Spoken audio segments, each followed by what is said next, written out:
All right, how's it going? Good, good. How are you? I'm doing good. I'm in a very cold room, which I like the challenge of being cold, but I got to figure out how to keep my jaw from clenching. What Um, state are you in, by the way? I'm I'm pretty. in Oregon. Okay, I'm in Yeah. Southern California. Oh, okay. You're a lot warmer there. Although I heard No, we got California. snow. Oh, you got snow. Okay. I I'm heard in, about that. yeah, I'm in the Temecula Valley. We got snow, first time in a Gotcha. long, long time. So, Gotcha. Okay, so we have a handful of things we're going to talk about yeah. today. A lot of them are around the idea of cosmic skeptic, also Alex O'Connor, Mm, who was vegan for about 3 years, um, right. pretty well known and well liked, and now he has announced that he is eating some fish and some other things. Right. So one element that we were going to talk about was if we afford animals rights the same way we afford humans rights. Mhm. And I'll lay out a quick idea I have, and then you can just react to that. But Right. because I think there's a lot of confusion online. Joey Carbstrong and Lifting Vegan Logic, who are two big vegan YouTubers, Right. have challenged these rights ideas. Now, I don't think either any of the three of them, or at least Alex, is referring to natural rights or legal rights. So natural rights being the idea that nature cares anything about any of us. I don't think it does. If I'm trying to get across a river and I can't make it, nature's not going to, doesn't care about me, doesn't care about anything.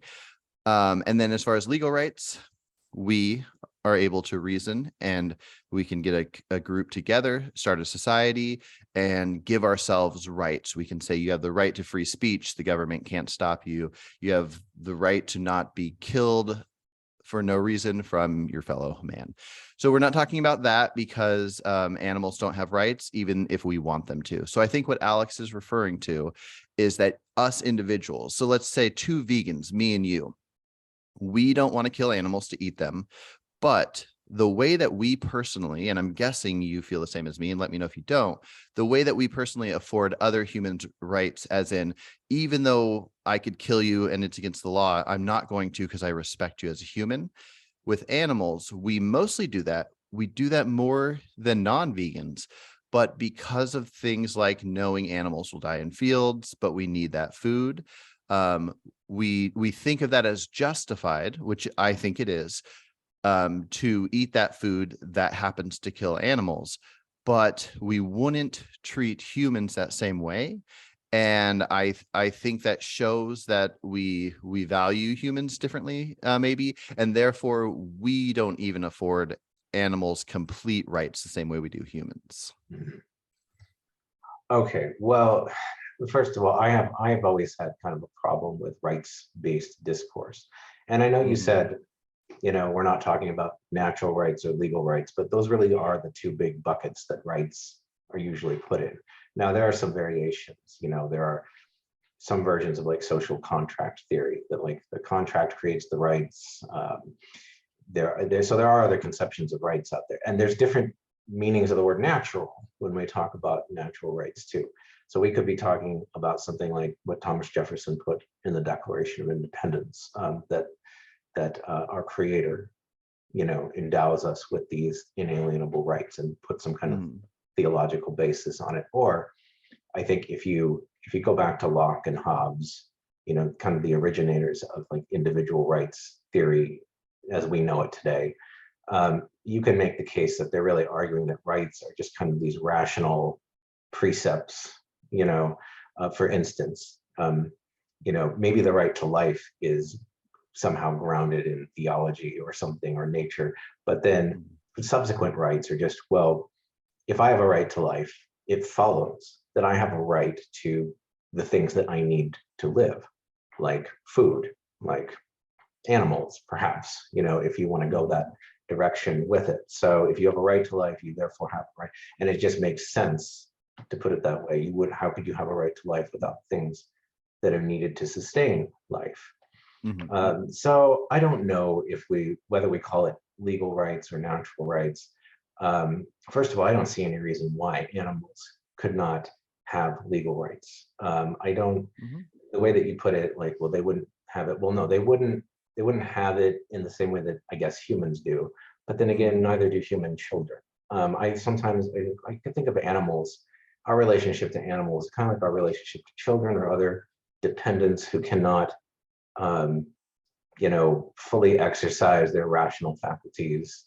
Um, Mhm. Disabled people, mentally disabled people, old people with dementia, things like that. We're their caregivers, we're their guardians, and we do have to exercise some rights on their behalf. We have to Mhm. consider, we're thinking about their best interests.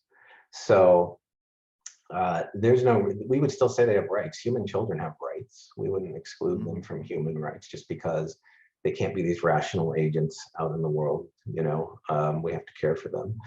So, and there are some countries now, like the concept of giving animals rights. I don't know if it was Spain or Portugal. It was one of those countries that recently said that, like, I think it was cats and dogs have rights against being abused. I know there's some other Mm. countries that have extended legal rights to certain groups of animals. Now, Mhm.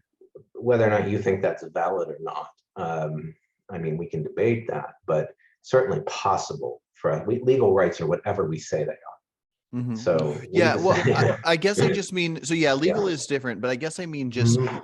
I think what Alex is referring to is what we will afford Right. to these things. Like, for example, we might care about dogs, but if we saw a hurt child on the ground, I think almost anybody would pick up that child, even if it looked funny, Mhm. and take it to the hospital. But if we see a hurt dog, we might call like a animal care place or something to come get it, but we'll be worried about rabies or various different things. And I just don't think we afford them the same rights. But I have a good example to explain that better. Sure. But before I do that, I do want to react to something you said, where I think we have the potential and maybe in our future the ability to afford animals almost complete rights. And it would look something like this in my mind.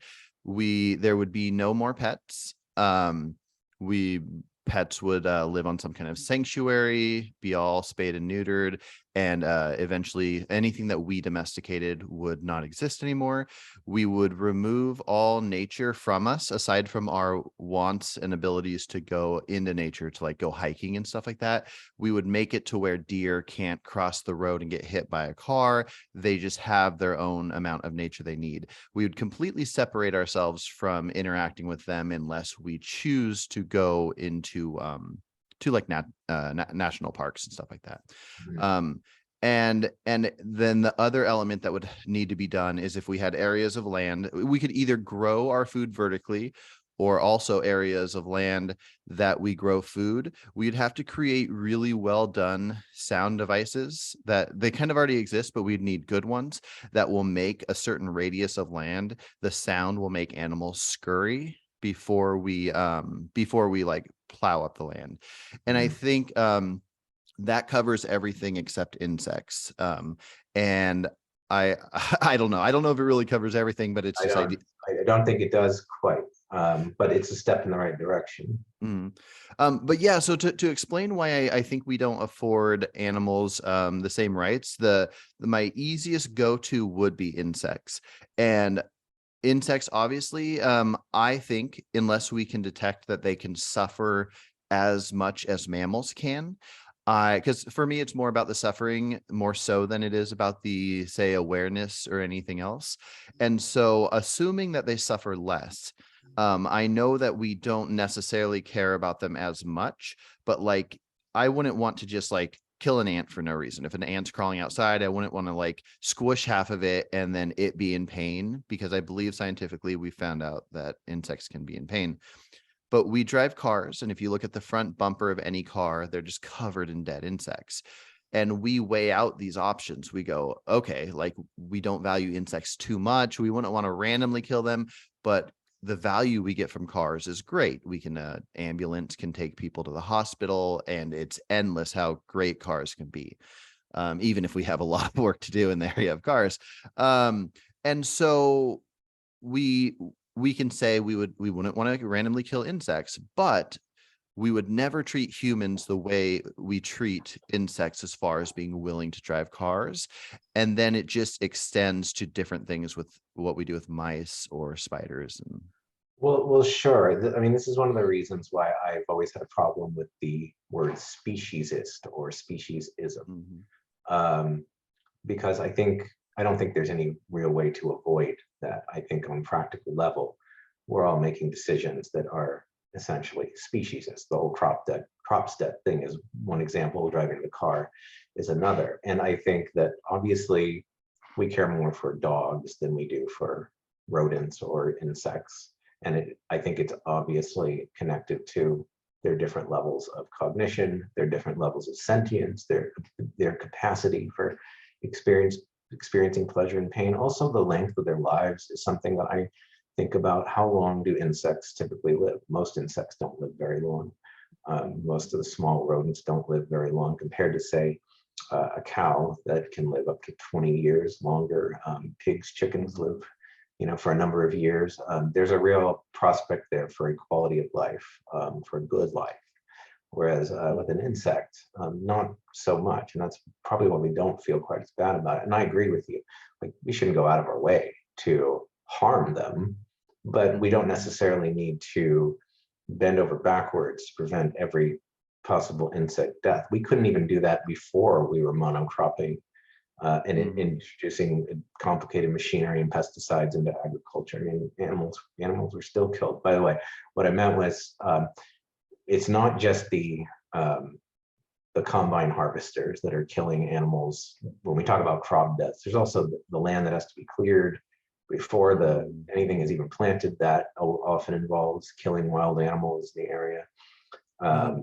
Deforestation that sometimes has to take place, is going to involve destroying natural habitats. I mean, whether there's deforestation or not, I mean, we're changing the environment. We're changing an ecosystem. It's going to have ramifications.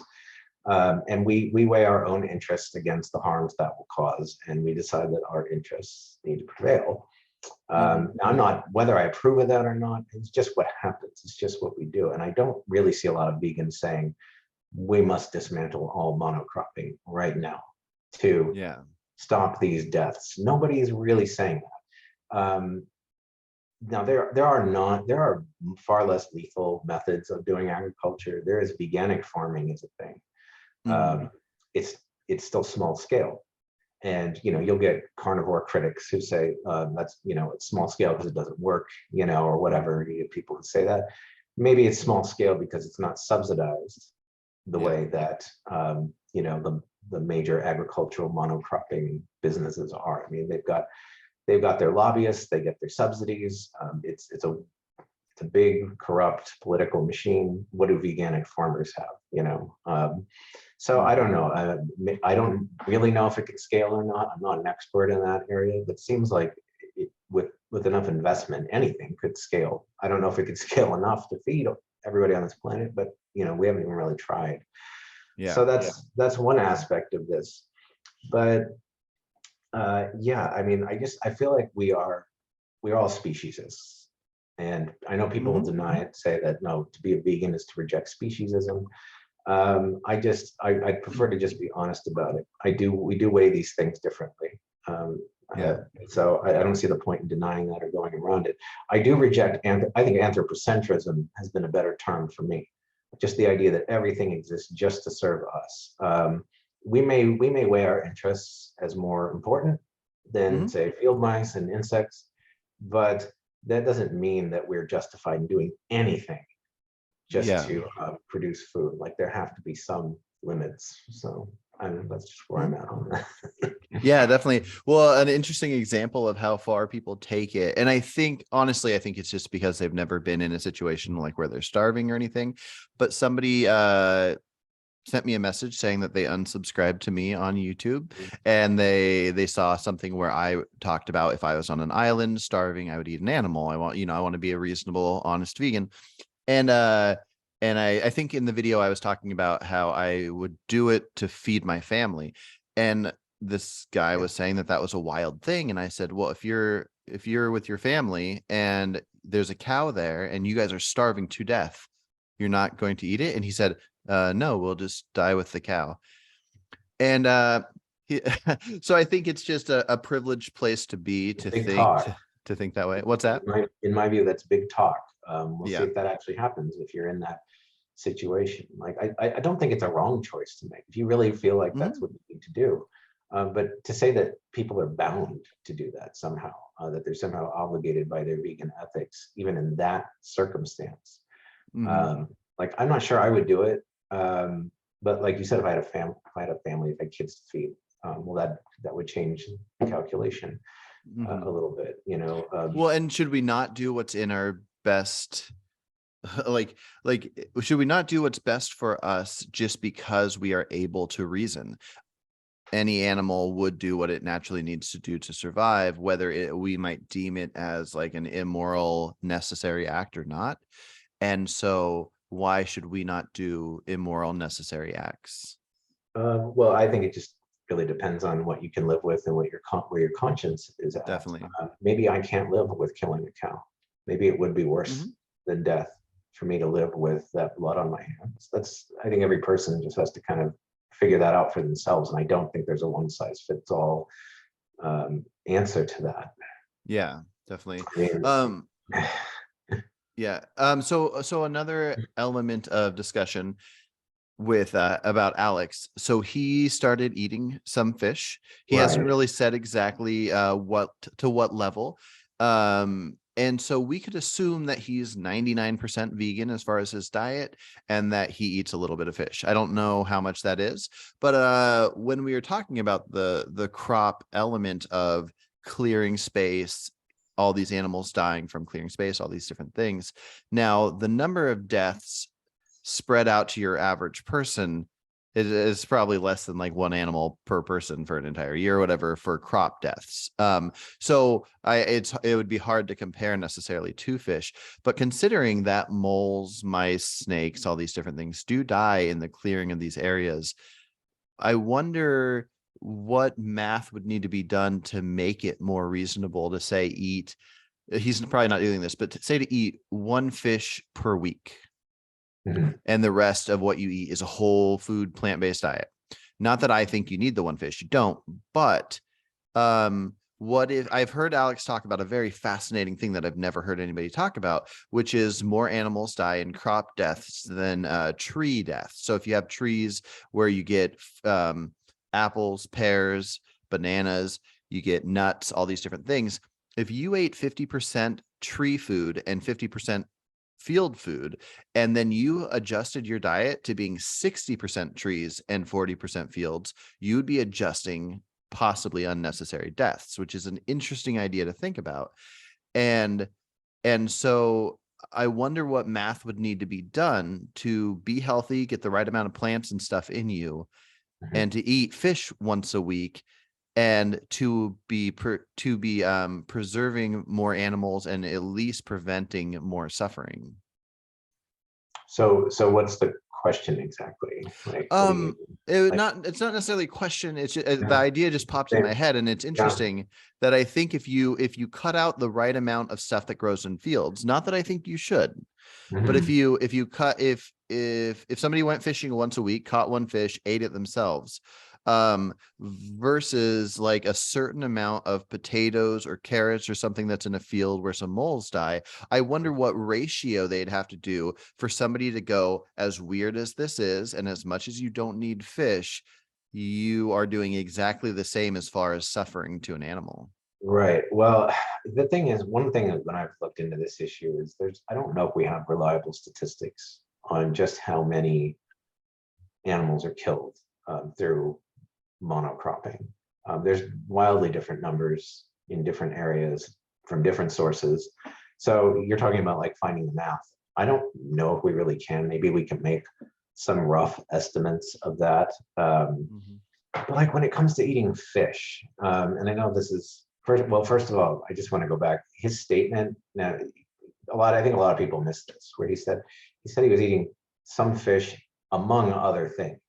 So I Mhm. don't know what that means. I don't know if that means He said eggs, not exclusively. So not it made me exclusively, something it made like me that. think there Yeah. is a little bit of He, something else. he suggested that there's something, and he didn't. It's not like he said he.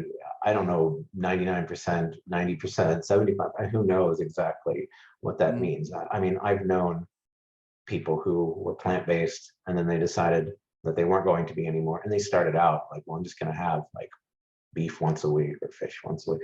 And then, a couple of months later, they're just back to, eating at restaurants, fast food. I mean, they're done. So I don't know if that's going to happen with him. I'm not saying it will, but that kind of tends to be what happens, which is one of the reasons.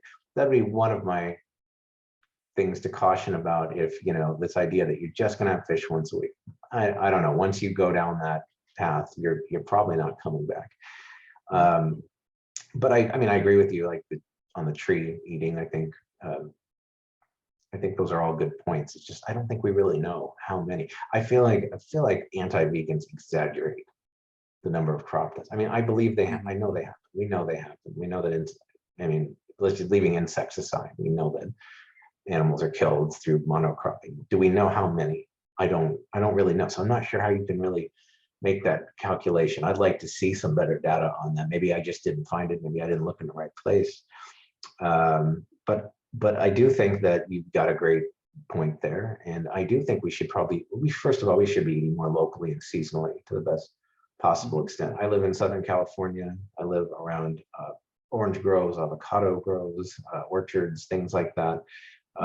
I can drive 5 minutes from my house and find fruit stands and avocado stands all over the place. And that's my preference. There are farmers markets everywhere around here. That's my preference. And a lot of that comes from orchards and trees. And I can certainly do that where I live.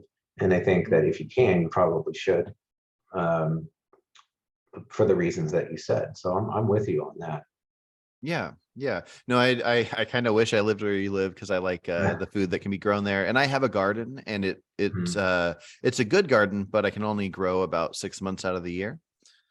Oh yeah, and like just on this topic, like I just see a lot of people saying that Alex is not vegan anymore because he doesn't believe that animals have rights, or because he's a utilitarian. And I just don't think that's the reason, or at least I don't know what the reason is. I mean, we'll wait until he said, I think the reason is what he said, that he wasn't feeling well. He hasn't been able to make it work. Yeah. There's nothing about having a utilitarian point of view that's going to make any difference, or a rights-based point of view that's going to make any difference when it comes to this. I just don't feel good, and I need to change something. I'm sure it poses ethical dilemmas, but the idea that it came from his ideas about animals, I don't buy that. So that's one of the areas of discourse that I've had a problem with. And you mentioned a couple of content creators who, and I've seen this too, they've gone on and they said, they basically imply that Alex, quit veganism because he doesn't have the right view of rights and things like that. And I just don't know. I don't know why people decided to jump to that conclusion, other than that they just don't like utilitarianism and they're just making that connection. So I don't know what you think about all that. I don't speculating on that connection between his views and not being vegan anymore versus just not feeling well. Well, that's probably the area I feel the strongest on when it comes to Alex. So like you were saying, you've known many people that were plant-based and then they were going to start a little bit, but then they just went full on. Right. And most people are like that, but I'm guessing, so I know for myself, and I'm guessing you, and I'm guessing Alex, are the type of people that if for some reason me or you decided we were going to eat some animal product because we felt like we needed it for whatever reason, I think that whatever is in me that feels like it is immoral to hurt animals unnecessarily, if I were to convince myself to do it, I wouldn't just lose all my ethics. Because ethics mean a lot to me, where other people, they might be wishy-washy or convince themselves of different things.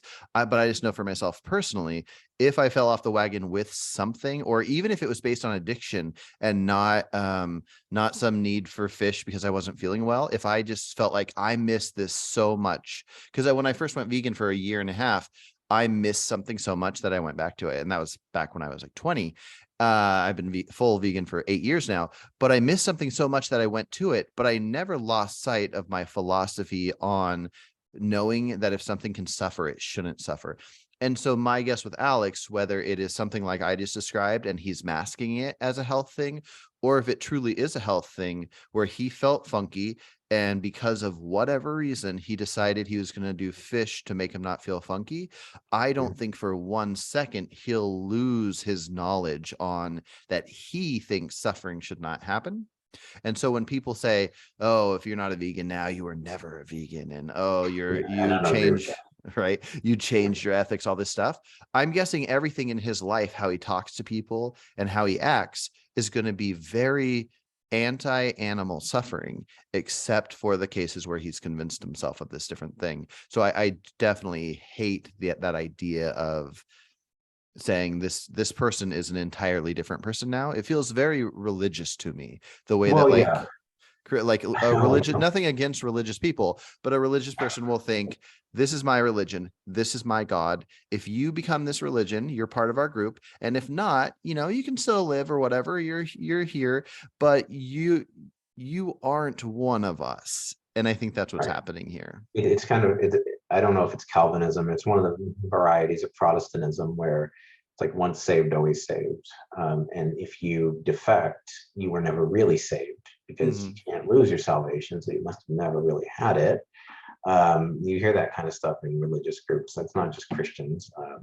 I mean, you'll hear it in any other ideological group, left-wing politics, whatever. You were never really one of us. Yeah. You were fake all along. I don't believe that at all. I think that's ridiculous. But the problem that I pointed out, though, it seems like Alex is on his way to becoming like a welfarist, as they call them. Somebody Mhm. who's, or reducitarian, something like that. And the problem with that is, I mean, well, there's many problems with it, but the main problem that I have with that is if you believe animal products are necessary for human health, we've got 8 billion people on this planet. And there is an inverse correlation between welfare and efficiency. You're not going to feed 8 billion people without efficiency. So there's just no way around. You're not going to have animal welfare to any degree that I think even a vegan, I mean, vegans don't particularly want animal welfare. They want animal liberation. But Mhm. but whatever level of welfare we're able to get in a system that needs to be efficient to meet the needs of 8 billion people, still it wouldn't come anywhere close, I think, to what we'd want to see ideally. Like, let's say we took liberation off the table and we're going to settle for the best absolute welfare we could possibly imagine for the animals. When you're trying to feed 8 billion people, it's going to require methods of production that will not come anywhere near like even the most ideal methods. So that's a big problem there. And that's why in one of the things that I wrote, I just said, you better really be sure that this is an absolute necessity for human health. Mhm. Because if it is, then we're in big trouble as a species. We're already in big trouble with global warming and fossil fuels. And if we're going to say that animal products are necessary, then I mean, the sustainability problems with that alone, even putting aside the animal suffering. Well, first of all, and I don't like it. Maybe this is a tangent, but I don't like it when vegans say that they try to make a distinction between being vegan for the environment and vegan for the animals. The Mhm. animals need the environment too. So when I make a lot of posts and comments about environmental issues, and I don't see that as separate from the animal suffering issue, Mhm. because the animals are going to suffer as we continue to change our whole global ecosystem. So that, just as an aside. Mhm. But yeah, I just don't think it's, and that's why, I really want to know, and I hope he comes out with some more details later. Like, Mhm. did he try plant-based supplements that are designed for plant-based eaters? Because I don't think you can just pop a multivitamin. I don't think you can just take B12 and a couple other things and then everything is good. That may not get the job done. I think there are out on the market, and I take them myself. Um, Supplements designed for plant-based eaters, plant-based diets that have the DHA, the omega-3s, all of that stuff that, you'd have to eat a bunch of algae to get. Nobody really wants to do that. So you Right. get to agricultural. So I just wonder if he really supplemented properly. And maybe he did, Yeah. and it still didn't work out. But I know a lot of people aren't doing it. So I don't Yeah. know if he really did his due diligence on that. I'd be curious to know. Yeah. Oh, a handful of things I want to go over about what you Sure, just sure. said. So for one, I don't think he has made the claim that he thinks everyone needs some fish or some No, he animal didn't. products. So there is this thought that maybe like in an idea where some people might need some things and others don't. Like, so I've gone 8 years without animal products and I'm fine. I have a 6-year-old that was born and fully raised, never touched an animal product. But assuming let's give some people the leeway of, let's say that because women need more iron. So let's say if for some reason people were convinced that they couldn't get iron from plants and women ate a little bit of steak once a week or something like that. And then people like Alex, maybe there's something he's missing in fish. And then there's a handful of people that have that. So not that I think these things are okay, but the idea that some people have some amounts of animal products would definitely still cut back. But the reductionist thing, I think there's a complication going on because my channel is almost entirely focused on this reductionist idea because I keep seeing this thing. Have you heard of the 25% tipping point of so there's this idea, and I believe this has been well studied, but when something is gaining popularity, once it hits 25% of the population, there's a snowball effect where it picks up. So like the idea of ending slavery, it would Mhm. take until there is 25% of the population was in favor of it to get this big snowball effect. So there's this idea that that I've seen everywhere about if 25% of people in an area become vegan, then that area's laws, there'll be a snowball effect, and then that area's laws will change because of that snowball effect. And that's a counter to the reductionist ideas, where because somebody was saying if you had 100% of people being, having half of their diet be vegan, it'd be the same thing as if you have 50% of people being fully vegan. And the counter to this is if you had 50% of people being fully vegan, then there'd be the snowball effect. But Right. here's where I find the issue. I think you can do both. If you try to talk somebody into being vegan or explaining why you're vegan and you convince them and they change, that's great.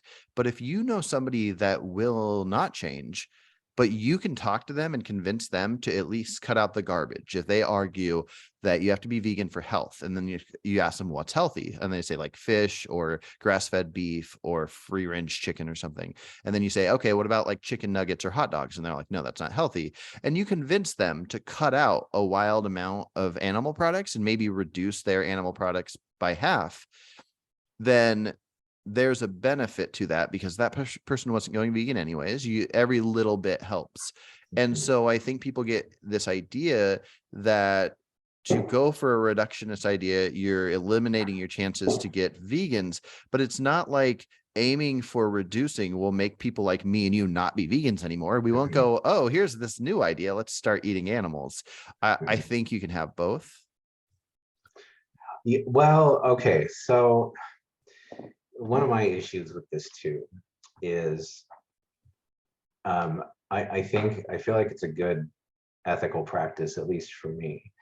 And I know I've said before, like I'm not crazy about one size fits all approaches. But that being said, I do think that like a food system and a diet that we're going to advocate for really does need to be accessible to everybody. I don't Mhm. like the idea of a two-tiered system where you've got some people who can afford this grass-fed beef, which is expensive. It costs a lot to produce or to import. And like in the United States, I don't know all the stats about other countries, but the United States, um, only 1% of the beef that is produced here is like what would meet the definition of grass fed, like their entire lives. I mean, all cows are grass fed at some point, but to be labeled grass fed, we're talking an entire lifetime of grass fed, uh, you know, no feed, like you'd get on a feedlot. And then we import another 3 to 4% of the beef that's consumed in this country. It's imported from like Australia or New Zealand or someplace like that, where they have more. Um, so my thing is, okay, if you promote grass-fed beef, I have a problem with promoting something that if everyone were to eat it, we would have to scale up that production. And not only would that introduce certain welfare problems, I'm sure. But the environmental problems, the sustainability problems, if you the amount of land, the amount of forest that have to be cut down for pastures, for grazing, um, the water usage. I mean, all that stuff is going to scale up, Yeah. as more people are eating the grass-fed, whatever. So, I mean, in the short term, if somebody's like saying, I must have meat and this is the meat I'm going to have, okay, well, I can't deny that it's marginally better than just buying, feedlot stuff. That's more Well, affordable. But also go I was just ahead. gonna say also the mindset's better. If you get them thinking, like an example I could give somebody is like, is it okay to slap a cow? And they'd say, no, shouldn't slap a cow for no reason. And then Mhm. I'd say, okay, so you got to have the reason. You kill the cow because you think you need to eat it, but you don't need to eat hot dogs or like processed garbage. So then if you convince them to say the unhealthy foods, the unhealthy meat foods that they deem unhealthy, that they even agree that if you kill a cow for that unhealthy food, that's like slapping the cow. It's not killing it for good reason. If they're in that mindset and they're going to eat grass-fed stuff, then getting in that mindset will push them in the future to be thinking further about it, if that makes sense. So I feel like maybe it's worth it for getting them in the mindset. It's possible. It's possible, and in just real practical terms, like I don't think that you or I saying that it's acceptable to do that, as like, if you're absolutely determined to eat meat, that's the best choice, that's what you should do. I don't think you or I saying that in the short term is going to cause some kind of crisis, but if I try to extrapolate that out and say this is what the vegan movement should be saying to people, we just can't convince them. They're going to be carnists no matter what, so let's have them eat the grass-fed stuff. Well, if that, and I just try to think, well, if that really caught on, then what would that imply and what would that entail? So I'm not crazy about advocating for something that I think is kind of a dead end if it catches on, even though on an individual level, I do think like your personal contribution to animal suffering and environmental degradation would go down if that's what you did. But then it's just, if everyone started doing it, then we'd have a whole other set of problems and we wouldn't really be solving the problems that we set out to solve. So that's why it's like what I've said before is like, I'm not going to scream and yell at somebody if they've decided grass-fed beef is where it at, free range eggs, free range whatever, the most humanely raised, idyllic conditions. That's the only thing I'm going to eat. Okay, I'm not going to jump all over you for that, even though I don't agree, and I'm not going to do it myself. It's conscious, at least. It's some kind of effort, but I'm not necessarily going to advocate for that and say everyone should be doing that, because I do think that's going to lead to problems that, and look, everything leads to problems. I mean, if we all just keep doing monocropping, we're going to have problems too. But I just think it's the least problematic. I think the problems that would come from everybody going free range, grass fed, whatever, would be worse than if we just try to somehow make monocropping. I mean, monocropping has to be reformed too. It has to change. We need veganic agriculture. We need to change the whole subsidy political thing.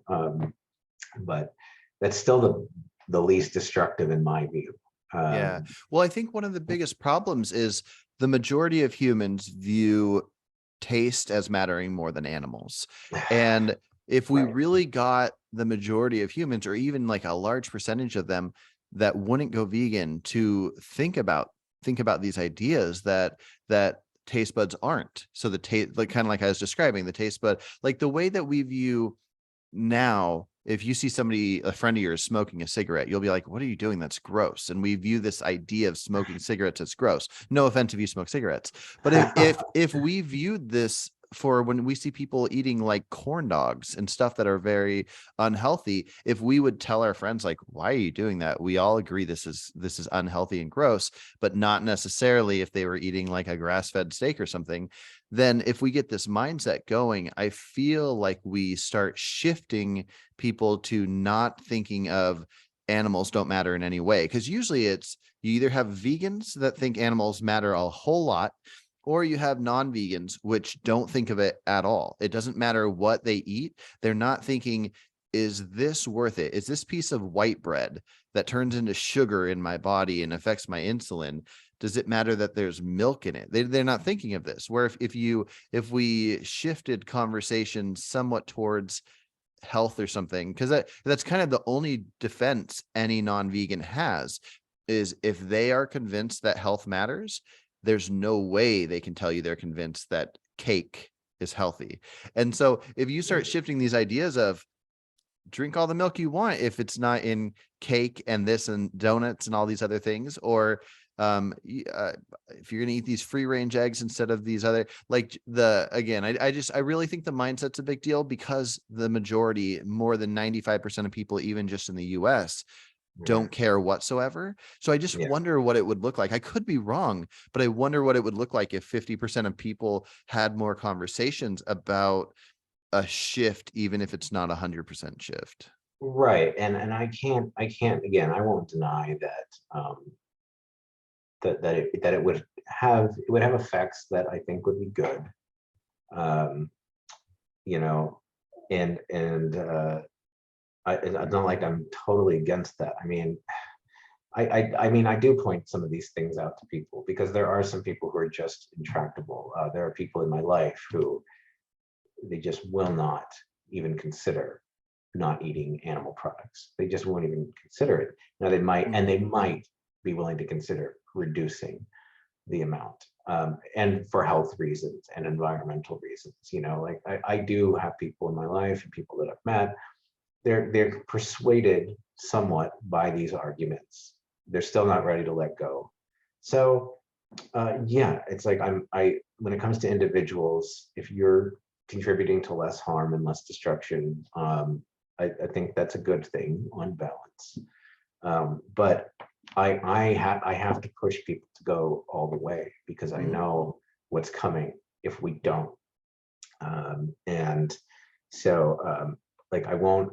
I've always said, like, in all, you know, you go online, there's all kinds of debates about and people post about their home situations. You know, my boyfriend isn't vegan, what should I do? My husband isn't vegan, what should I do?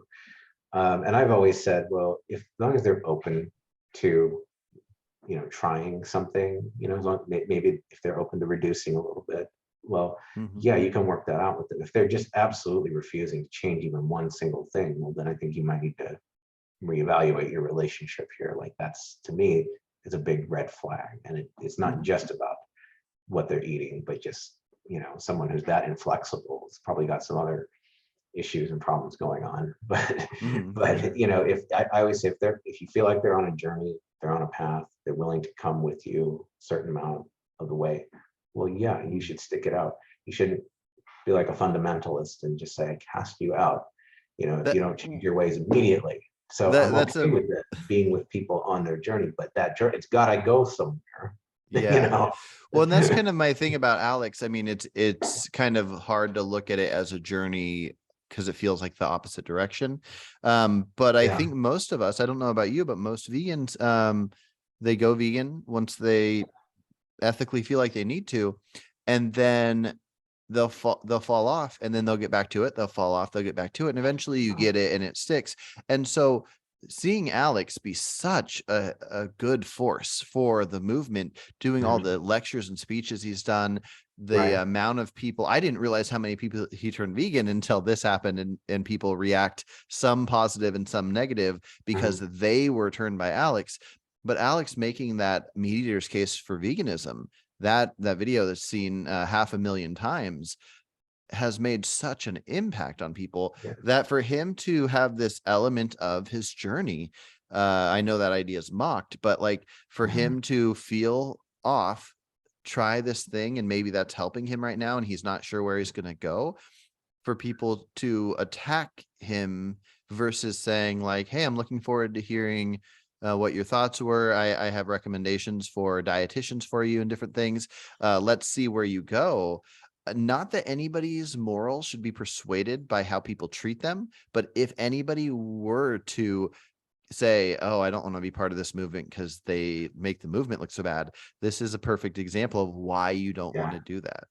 Well, we have to admit it's really bad optics to have Mhm. somebody who was that influential say, I can't do this anymore. You know, it does feed into every Yeah.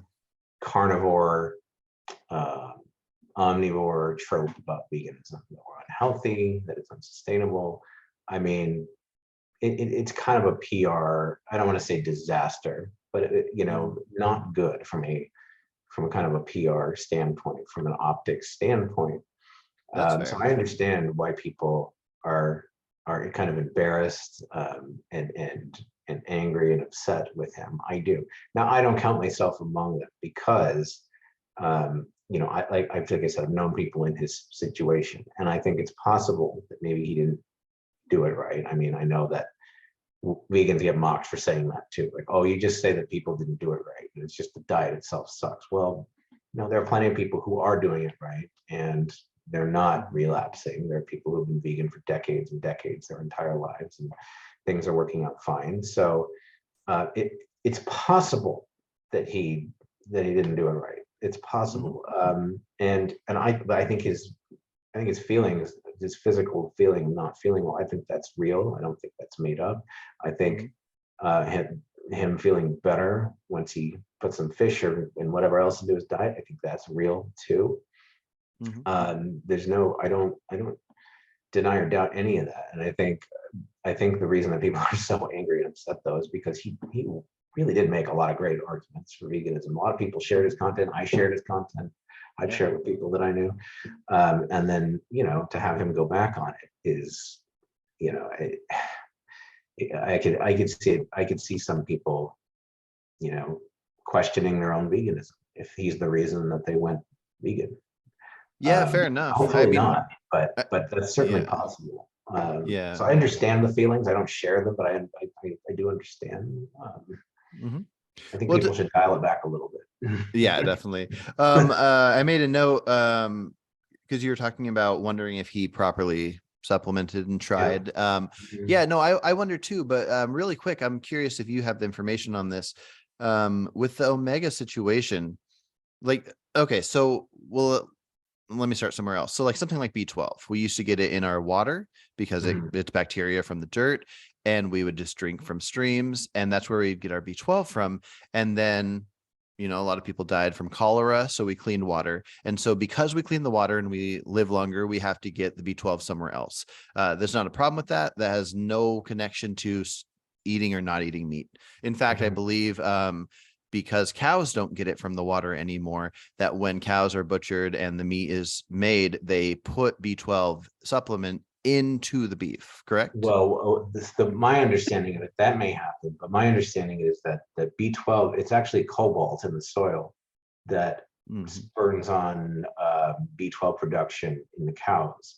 And if there's cobalt deficiencies in the soil, they have to put supplements into the feed, and so they're Mm, getting B12 supplements in their feed. I think you're I right. That don't was know. it. I don't think they're injecting the beef after it's been, you know, processed or whatever. Okay. I think they're putting the B12 supplements in the feed. And I don't know if this is universal, but I know it's happening in certain areas where the soil is just, you know, it doesn't have the same nutrients in it that it did. So it's Yeah. kind of funny that we're giving B12 to cows so we can So we get can get it. B12. I mean, it's ridiculous, and Yeah. we get so many of our It's foods are safe to say that's not the best way to get B12. I absolutely. And then when it comes to like the omegas and things like that, I mean, here's the thing: vegans kind of overstate the extent to which you can get everything except the B12 from, Hmm. because first of all, technically there are trace amounts of B12 in, you know, kinds of foods that you can eat Hmm. too. Not a lot, but the same is true of other nutrients that we need. You have Yeah. to eat a lot of you'd have to eat a lot of seeds and nuts and flax and algae and all this stuff to get all of the omegas and the EPAs and the DHAs and all that stuff. So I wanted to ask you this question because I was curious if you knew with supplements. So with B12, it seemed like it was so readily available from what we needed, which was water or the chemical you're not chemical, but cobalt and the bacteria, yeah, would be maybe on food that we pull out of the ground, like carrots and stuff. So that is well explained, but I am curious. So I know with omegas, that it's in the algae. The fish get it from the algae. We can get it from the algae, and we can get it from the fish because they get it there. But where have humans gotten omegas throughout life? I don't think have humans been eating algae because they know, like, they can sense that they have a need for it. I think they must have been getting it from fish. Okay. uh, from what I understand. I'm not an expert in this area, but I would think that fish would be the primary source of that. I just So wonder if other primates like chimps and stuff, if they need omegas and where they get it from, good or yeah. question. I don't really know on that score. It's not really my area. I just know that the places that we could get it from plant-based, I mean, we'd have to eat a lot of certain things, greater quantities than we really want to, which is why Mhm. we need a proper multivitamin that's made for plant-based diets that really incorporates all of these things. So I know people say you can take B12 supplements, you can take fish oil, or not fish oil, but algae oil Mhm. supplement. I mean, you don't want to take 10 pills every day. So I mean, there's some good Mhm. ones out there that kind of have it all Well, in from my there. findings, not that my findings matter. Just so you know, I mostly Yeah, follow a guy named Dr. Michael Greger, Nutrition yeah, Facts. I know. And so from my understanding, the only supplements we really need would be B12, vitamin D, and then the omega-3 DHA from Mhm, algae. And the B12, we already have it explained why we need it that way, and it has nothing to do with a vegan diet or not. And mhm, then with vitamin D, the best theory we have is we all started in Africa. We're all near the equator. We all got the right amount of vitamin D from the sun. We move further away, the less melanin in our skin, the more vitamin D we need. So almost mhm. everybody, whether you're vegan or not, you are deficient in vitamin D. And the vitamin D you have, well, yeah, anyways. Sure. So there's that element. And then there's this strange thing with omegas, which I want to look into and find out how we got that over the years, because there's so many humans didn't live near the ocean. But I'm guessing due to the benefits of iodine from seaweed and stuff like that, that Mhm. maybe humans do thrive best near the ocean and near the equator. So yeah, Uh, those things are all um, pretty well explained, and I feel like every other vitamin and mineral is in the food. Now, I can't guarantee that everybody can afford to eat all the right things that have the vitamins and minerals. So you might be right that the multivitamin is necessary, but in my mind, especially with how we live today, how we have freezers and we can preserve things and get frozen berries all year round, we can get all those nutrients besides those three I listed. yeah, Yeah. I probably, and when what you were talking about in terms of humans thriving near the water, I mean, there's a lot of, I know there's a lot of debate over like the blue zone diets. Anti-vegans think that it's all just bunk or whatever. Mhm. Um, and first of all, blue zone diets aren't even, they're not technically vegan from what I've read about them. I mean, but they incorporate, most of them incorporate small amounts of animal products, like pescatarian, vegetarian type of diets, Mhm. where they're getting um, some of their calories, but not most, not even, I wouldn't even say a significant minority. They're getting from like fish or dairy or something like that, and the rest is whole foods, plant-based. Yeah. So and all of those blue zone regions are by the water. They're in the Mediterranean. It's Costa Rica, Okinawa, and then, well, then you have the Seventh Day Adventists in, here in California, who Mhm. they're also considered like blue zone. And I'm sure there are other ones too. And I think the common thing you're going to find is, yeah, they're all by the water and they're all incorporating fish and a couple of other things, like what we're speculating Alex might be doing. Right. Yeah. Might be a blue zone thing, Mhm. which, if you trust that science and that research, and I don't see any reason not to. I haven't dug deep enough into the controversy to know who exactly is right, but just from what I've read, if that all holds up, Mhm. then yeah, I can understand why a person would want to go do that. That would be, these carnivores talk about the ancestral diet. I mean, in practical terms, a blue zone diet is probably more aligned with our, physiology, or than whatever they're talking paleo stuff, where they're going to eat like or carnivore stuff where they're eating like, 2 pounds of meat every day or whatever. I don't think that's Yeah. really it. I think the blue zone thing probably is, but I also think that we can probably be vegan and blue zone too. We don't need the small amounts of animal products that they were eating. I don't see why we can't supplement that if we do it right.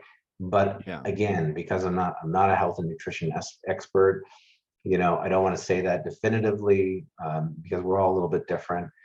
And I don't like to judge people.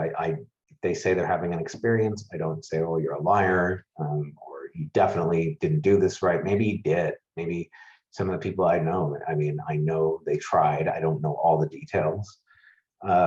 But this is still an area where we're learning things and Yeah. investigating and researching things. So I don't like being super definitive about it, but I really think we owe it to ourselves to try, to Yeah. really make sure we have done everything. And if we've done everything, it still can't work. Well, then fine, be a blue zone reducitarian type of eater. That's the absolute best you can do. But I don't want to say that until I know, Right. that's Yeah. Yeah. actually true, Well, right? and kind of just every element of trying, even somebody that's not going to go vegan, if you can convince them, like, don't go, if you're in Spain, don't go see bullfighting, and we can Yeah, just work towards, if you're at Disneyland, don't go on a horse ride where a horse is walking around on cement, and and just every little bit, getting the idea into people's heads to sure, think about something they haven't thought about. sure. There's a lot we can do. I agree. Um, but yeah, that was a great talk. I think Yeah, that's probably a good point to wrap it up, and we should do yeah, another one soon. yeah. Let me know. All right, take care. You too.